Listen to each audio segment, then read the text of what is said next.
Guys welcome to my blog. आज म जाँदैछु सेती पहिरो गएको ठाउँ हेर्नको लागि।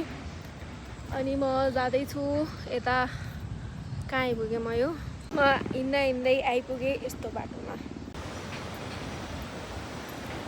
गाइज यहाँ यस्तो राम्रो ग्राउन्ड पनि छ, कस्तो नराम्रो देखिरहेको छु म। त्यही पनि केही भएन। आज हामी हजुरहरूलाई देखाउन जाँदैछौँ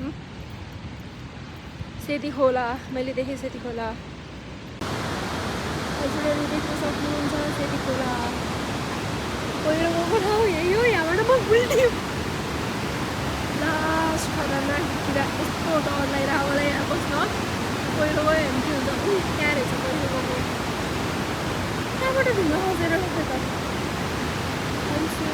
म अर्को एङ्गलबाट भिडियो हेर्न गइरहेको छु। यहाँ चाहिँ यस्तो काँडाको तार लगाएको रहेछ, यसरी जानुपर्ने हुन्छ।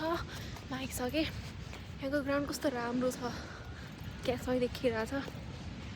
खतरा मिठो पहिरो मिठो भ्यू देखिरहेको। यो ग्राउन्ड कहिले खस्छ कुन दिन खस्छ, किनकि अलमोस्ट कति धेरै भाग यता मुनितिर खोक्रो भइसक्यो क्या। त्यही भएर मलाई यहाँ उभिन पनि डर लागिरहेको।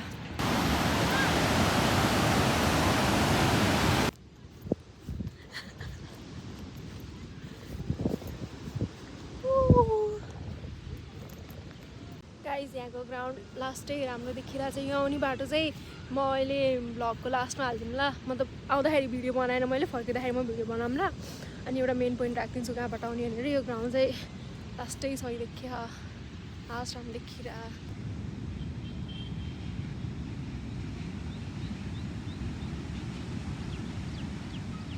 आएर फोटो भिडियो खिच्नको लागि राम्रो आउँछ आउन चाहिँ, तर टाइमअनुसार टाइम मिलाएर आउनु पऱ्यो, घाम हेरेर। अहिले मलाई कस्तो डाइरेक्ट फेसमा घाम परेर कस्तो कस्तो देखियो जस्तो फिल भएर स्टिल गरिरहँदा के गरिरहँदा होइन। म चाहिँ त्यो सेती मैले देख्दै देखेन, अर्को बाटो गएर अनि देखाउनु पर्ला जस्तो लागिरहेको छ मलाई। म अब भिडियो फोटो खिच्छु।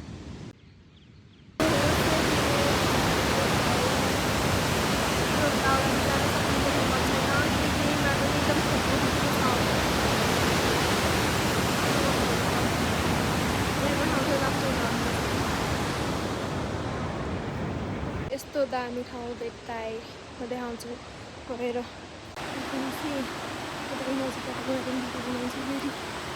आज आएर चाहिँ मैले पोखरामा नयाँ ठाउँ थाहा पाएँ होइन। मन्दिर भिरौटाको साइड भन्छ कि चाहिँ रातो पोखरामा भएको कारेश्वर भगवानको शिवजीकै भनौँ न एउटा यस्तो मन्दिरहरू छ। यस्तो जङ्गल बिचमा यस्तो मेन रोडबाट चाहिँ त्यो सिँढीबाट यस्तो तल आएर होइन, मलाई पनि लाग्छ ठाउँ। नाइस।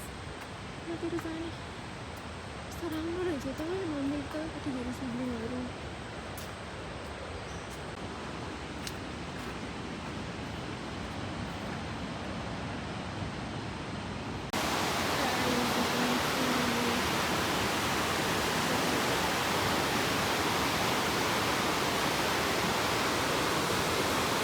अघि मैले माथिबाट चाहिँ एकदम तलको पोइन्टमा सेती खोला बगिरहेको हेरिरहेको थिएँ भने अहिले चाहिँ म लिटरली त्यहीँ नै आइपुगेँ कि।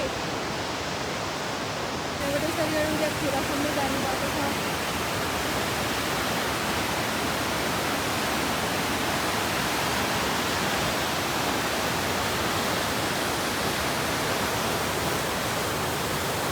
कस्तो सही देखेको छ नि यो।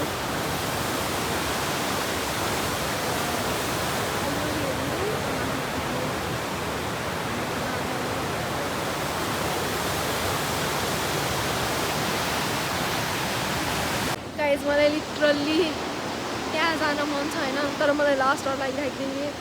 मलाई पानीसँग एकदम डर लाग्छ, खोलाहरूसँग मलाई पौडी खेल्न नि आउनु। अनि मलाई एकदम डर लाग्छ, यतै हेर्दै डर लाग्दो देखिरहेको थियो। ओइ भनेर देखेर नि त्यहीँ जान मन लाग्यो भने म जान सकिरहेको छैन। अनि यहाँ चाहिँ आउने सब बाटोहरूमा यति धेरै मूर्तिहरू छ कि बाटो क्या भयो होइन। अनि यहाँ पनि भगवान् हुनुहुन्छ, त्यहाँ पनि हुनुहुन्छ। फर्किने बेलामा मैले अर्को बाटो भेट्टाएँ, अनि अर्को बाटोबाट बल्ल एकदम क्लियर भ्यू देखियो त्यो पहिरो खसेको होला सेती खोलाको। लास्ट थगेर आयो उकालो हिँडेर आउँदाखेरि। पहिरो खसेर यस्तो झर्ना बनेको